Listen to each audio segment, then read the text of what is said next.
नमस्कार, आपका बहुत बहुत स्वागत है हमारे चैनल द फार्मा कोर्स 2.0 पे।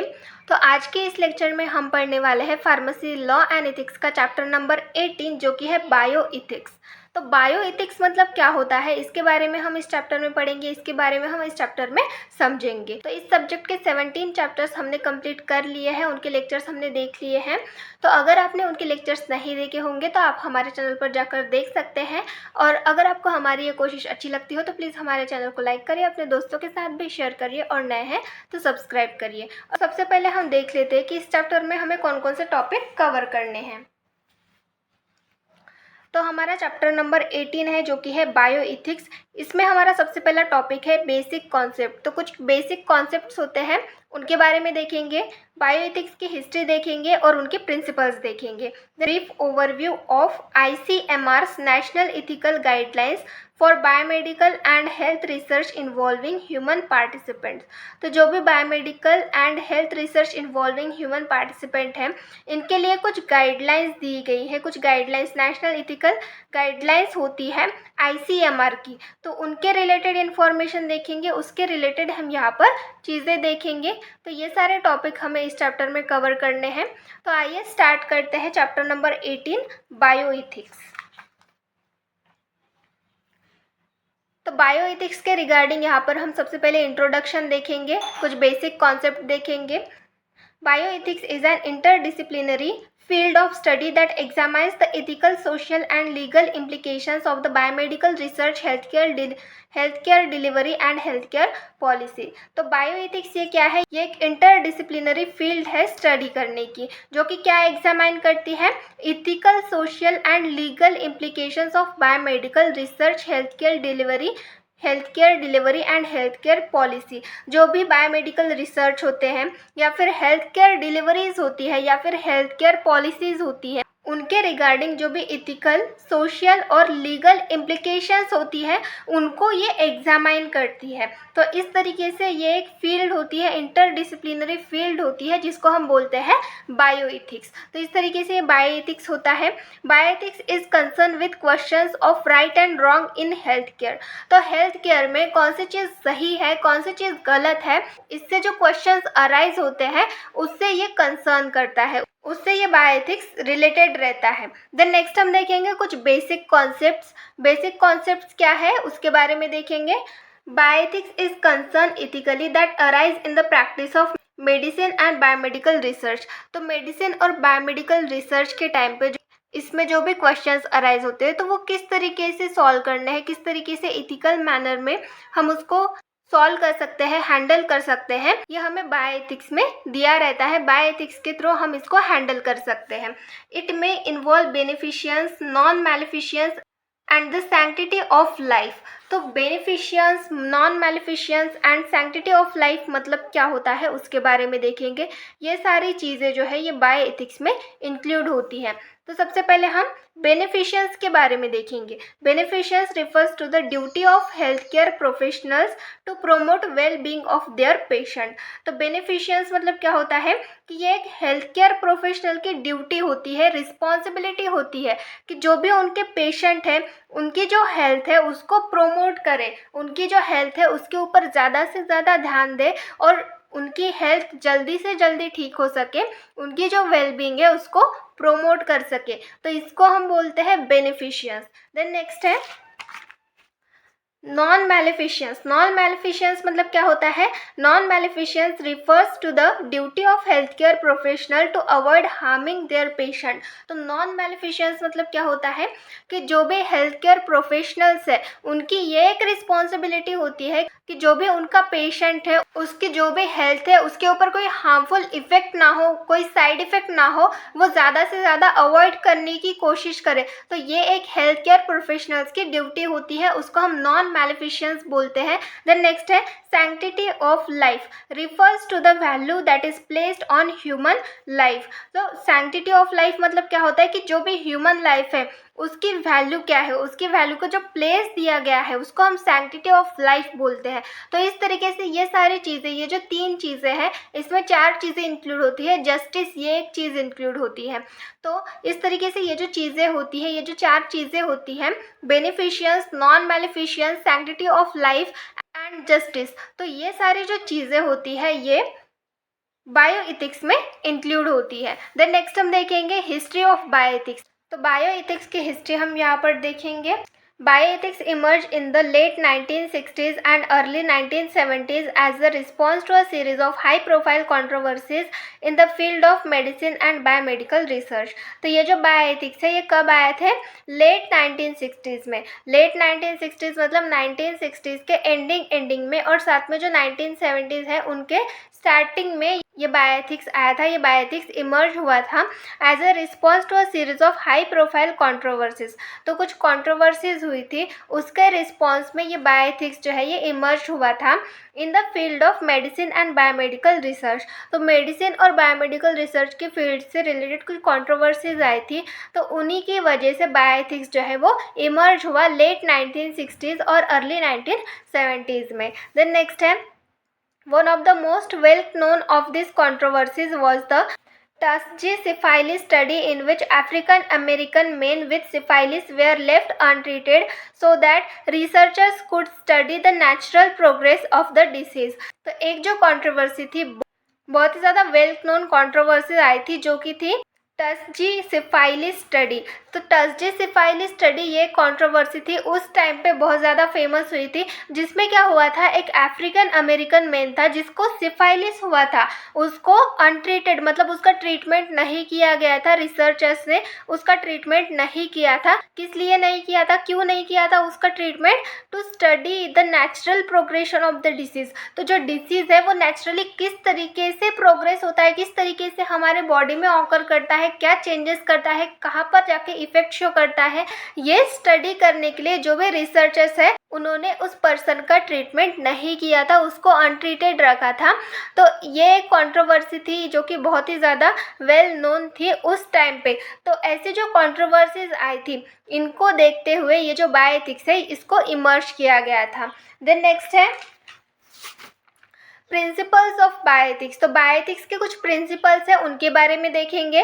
The principle of bioethics are based on the ethical consideration that arise in the practice of medicine and biomedical research. तो जो भी प्रिंसिपल होते हैं बायोएथिक्स के, वो किसके ऊपर बेस्ड है? On the ethical consideration that arise in the practice of medicine and biomedical research. तो मेडिसिन और बायोमेडिकल रिसर्च के प्रैक्टिस में जो भी एथिकल कंसिडरेशन अराइज होते हैं उनके बेस्ड पे ये जो प्रिंसिपल्स है ये बनाए गए हैं। द प्रिंसिपल इंक्लूड, तो कौन कौन से प्रिंसिपल है उनके बारे में देखेंगे। सबसे पहला है रिस्पेक्ट फॉर पर्सन। जो भी पर्सन है उसके रिस्पेक्ट करना, जो भी पेशेंट है उसकी रिस्पेक्ट करना, उसको रिस्पेक्ट देना। The principle requires that the individuals be treated with dignity and respect. तो प्रिंसिपल क्या कहता है? प्रिंसिपल क्या कहता है कि जो भी इंडिविजुअल है, जो भी पर्सन है, उसका ट्रीटमेंट करना चाहिए विद डिग्निटी एंड रिस्पेक्ट। उसको रिस्पेक्ट देनी चाहिए, एक रिस्पेक्ट से उसका ट्रीटमेंट करना चाहिए और डिग्निटी के साथ। ऐसा नहीं कि पेशेंट है और उसके साथ गलत बिहेवियर करना, उसको अनट्रीटेड रखना, ऐसा व्यवहार, ऐसा बिहेवियर उसके साथ नहीं होना चाहिए। जो भी पर्सन है उसका ट्रीटमेंट डिग्निटी और रिस्पेक्ट के साथ होना चाहिए। देन नेक्स्ट है बेनिफिशियंस। तो बेनिफिशियंस मतलब क्या होता है, ये हमने पहले भी देखा। The principle requires that the health care professional act in the best interest of their patient. ये प्रिंसिपल क्या कहता है? बेनिफिशियंस मतलब क्या, कि जो भी हेल्थ केयर प्रोफेशनल है वो उनके पेशेंट के लिए, उनके वेलबींग के लिए एक बेस्ट इंटरेस्ट दिखाए, मतलब उसकी जो कंडीशन है वो जल्दी से जल्दी ठीक हो जाए, इसके लिए वो इफोर्ट लगाए। तो ये एक बेनिफिशियंस हो गया। देन नेक्स्ट है नॉन मैलिफिशियंस। नॉन मैलिफिशियंस के बारे में भी हमने देखा था। The principle requires that the health care professional avoid causing harm to their patient. तो ये प्रिंसिपल क्या कहता है कि जो भी हेल्थ केयर प्रोफेशनल्स हैं उन्होंने जो भी पेशेंट है उनका ट्रीटमेंट इस तरीके से करना चाहिए कि उनको कोई हार्म ना हो, उनको कोई साइड इफ़ेक्ट्स ना दिखे, उनके जो भी पेशेंट है उनके ऊपर उसके कुछ साइड इफ़ेक्ट्स ना दिखे। इस तरीके से जो भी प्रोफेशनल्स हैं उन्होंने उनका ट्रीटमेंट करना चाहिए, ये प्रिंसिपल कहता है। देन नेक्स्ट है जस्टिस। जस्टिस में क्या है, हमने बेसिक एस्पेक्ट्स देखे थे, वहाँ पर भी मैंने बताया था जस्टिस ये एक चीज़ होती है बायोइथिक्स में। तो justice, the principle requires that the health care resource be distributed fairly. तो जस्टिस मतलब क्या होता है, ये किस तरीके का प्रिंसिपल होता है? इस पर क्या होता है कि जो भी हेल्थ केयर रिसोर्सेज होते हैं वो फेयरली डिस्ट्रीब्यूटेड हो, मतलब सबको सही तरीके से डिस्ट्रीब्यूट किए जाए। जो भी हेल्थ केयर रिसोर्सेज हैं वो फेयरली डिस्ट्रीब्यूट होने चाहिए। तो इस तरीके से ये हो गया जस्टिस। देन नेक्स्ट है Brief overview of ICMR's National Ethical Guideline for Biomedical and Health Research Involving Human Participants। तो इनके बारे में देखेंगे। यहाँ पर हम ICMR के बारे में देखेंगे, जो Indian council of medical research होती है उनके बारे में देखेंगे। ICMR Indian council of medical research, तो ICMR का ये फुल फॉर्म है, ये आपको याद रखना है। The Indian Council of Medical Research is the research organization in India and it developed the National Ethical Guidelines for biomedical and health research. तो जो भी Indian council of medical research, ये एक ऐसी रिसर्च ऑर्गेनाइजेशन है हमारी India की जो कि डेवलप करती है, क्या डेवलप करती है, the national ethical guidelines for biomedical and health research. तो जो भी बायोमेडिकल और हेल्थ रिसर्च है उनके लिए एक नेशनल इथिकल गाइडलाइंस जो है ये डेवलप करती है। इस तरीके से ये एक और रिसर्च ऑर्गेनाइजेशन है हमारे इंडिया की, कौन सी, Indian council of medical research. This guidelines provide guidance to researchers ethics committee on the ethical conduct of biomedical and health research. तो ये जो गाइडलाइंस होते हैं ये गाइडेंस प्रोवाइड करते हैं किस किस को, रिसर्चर्स को, जो भी इथिक्स कमेटी होती है उनको गाइडेंस प्रोवाइड करते हैं किसके ऊपर, on the ethical conduct of biomedical and health research. तो जो भी बायोमेडिकल और हेल्थ रिसर्च है उनको किस तरीके से इथिकली कंडक्ट करना है उसके रिगार्डिंग ये गाइडलाइंस प्रोवाइड करते हैं। They require that the consent progress be conducted in a language that is participant must understand। तो यहाँ पर क्या होता है, क्या रिक्वायर्ड होता है कि जो भी प्रोसेस होती है वो किस तरीके से कंडक्ट होनी चाहिए, in a language that the participant must understand. तो जो भी पार्टिसिपेंट है, जो भी पेशेंट या फिर कोई भी पार्टिसिपेंट है उसको समझे, वो अंडरस्टैंड करे ऐसी लैंग्वेज में जो भी प्रोसेस है वो कंडक्ट की जानी चाहिए। देन नेक्स्ट है कॉन्फिडेंशियलिटी एंड प्राइवेसी। तो कॉन्फिडेंशियलिटी और प्राइवेसी ये किस तरीके से की जानी चाहिए उसके बारे में देखेंगे।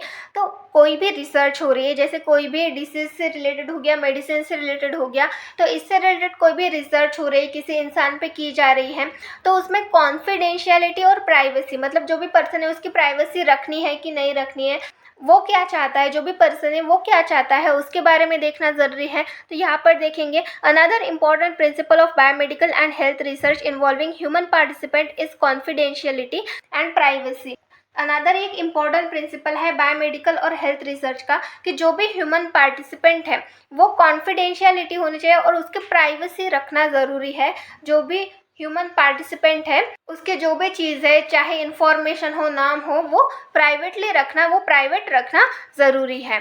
देन नेक्स्ट है researchers must take step to ensure that participants personal information is kept confidential and that their privacy is respected. तो रिसर्चर्स ने ये इंश्योर करना चाहिए कि जो भी पार्टिसिपेंट है उसकी जो भी पर्सनल इन्फॉर्मेशन है वो कॉन्फिडेंशियली, मतलब लीक नहीं होनी चाहिए, किसी को पता नहीं रहनी चाहिए, वो कॉन्फिडेंशियल रखनी चाहिए and their privacy is respected, और उनकी प्राइवेसी उसको रिस्पेक्ट देना चाहिए। वो नहीं चाहते, जो भी ह्यूमन पार्टिसिपेंट है वो नहीं चाहते कि उनकी इन्फॉर्मेशन कहीं पे लीक हो, किसी को पता चले, तो उस कंडीशन में उनकी जो भी प्राइवेसी है उसको रिस्पेक्ट देना है। देन नेक्स्ट है they must also obtain participant permission before using their personal information for any other purpose.